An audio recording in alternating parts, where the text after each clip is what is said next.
Same इसी तरह बना के ये बनता है भाई यूनियन काउंसिल से। मैं क्योंकि नादरा ज़्यादातर भागा इधर उधर, नादरा वालों ने बोला हमारे पास ये नहीं होता। ये आपका जो है ना यूनियन काउंसिल से बनता है। ये आप सिंपली इसको कॉपी करके किसी भी जो टाइप करता है ना ये चीज़ें, कंप्यूटर है जिसके पास टाइप करता है टाइपर, उसके पास जाके ये टाइप करवा के सीधा आप यूनियन काउंसिल में लेके जाए, क्योंकि उन लोगों के पास नहीं होता ये चीज़ें। तो वो आपको इस पे दस्तखत और ठप्पा वगैरह ये सारा कुछ लगा के देते हैं। तो ये आपका वेट होता है। इसको भी आप जो है ना वज़ीर ख़ारजा से तस्दीक करा के लाना है आपको। आपका सेम इसी तरह आपके वाइफ का यहाँ पे ये बन जाता है मोरक्को में ही। इसको बोलते हैं शहादा अल उजूबा, यानी ये भी जो है अनमेरिड सर्टिफिकेट ये होता है। तो इसको आप अरबी में ये बनता है, उसको बाद में इंग्लिश में आपको इसका तर्जमा करवाना है, क्योंकि पाकिस्तानी सफारा जो है हमारा एम्बेसी, उसमें इंग्लिश चलता है, अरबी नहीं चलता।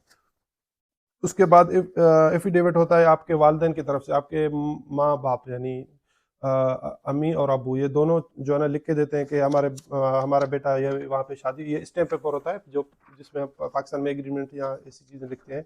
स्टैम्प पेपर में आपका जो है ना अम्मी और अब्बू ये दोनों लिख के देते हैं कि हमारा ये बेटा है और ये शादी करना चाहता है मोरक्को में। तो हमारे पास कोई भी ऑब्जेक्शन नहीं है इसके लिए, हमारे कोई भी मसला नहीं है।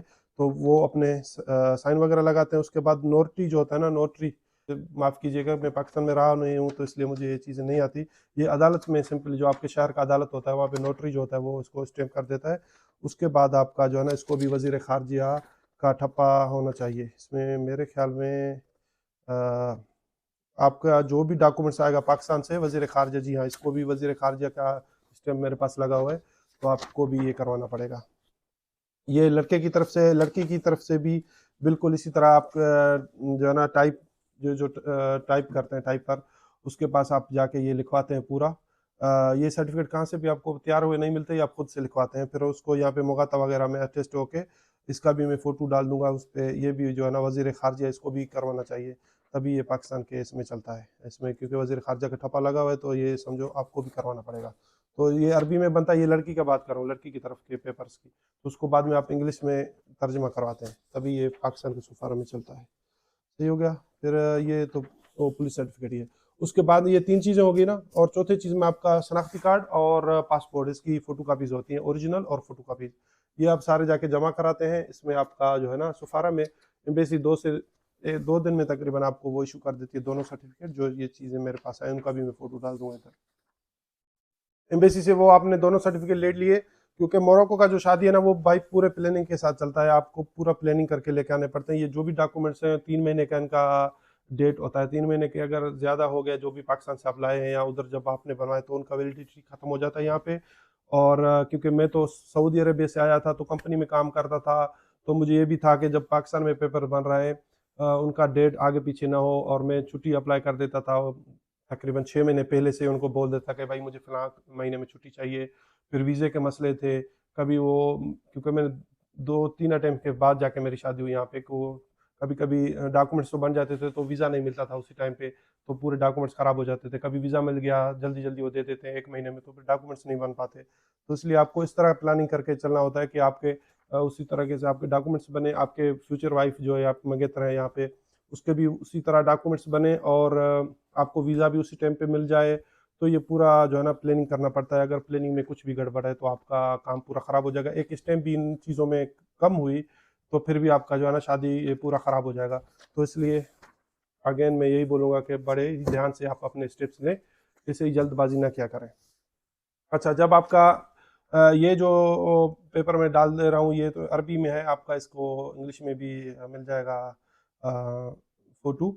तो ये आपके अदालत के लिए होता है पेपर, जब आप अदालत में जो है ना वो सर्टिफिकेट से जमा करवाते हैं। ये इसमें सबसे नुस्खा मिन अक़्द विलादा, यानी सबसे पहले आपका पैदाइश का सर्टिफिकेट है जो आपका नादरा से आपको मिल जाता है पाकिस्तान में।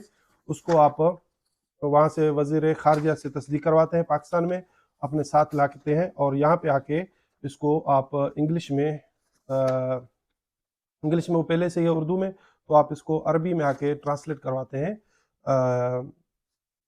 इसको ट्रांसलेट करवाते हैं अरबी में। तो ये पहला डॉक्यूमेंट्स है आपका। उसके बाद में है शहादा इस्लाम। शहादा इस्लाम अगर आप इंडिया से खास तौर पे आ रहे हैं तो मेरे ख्याल में आपके लिए ज़रूरी है। मुझे पाकिस्तानी था तो मुझे इन लोगों ने छूट दे दी इस चीज़ में।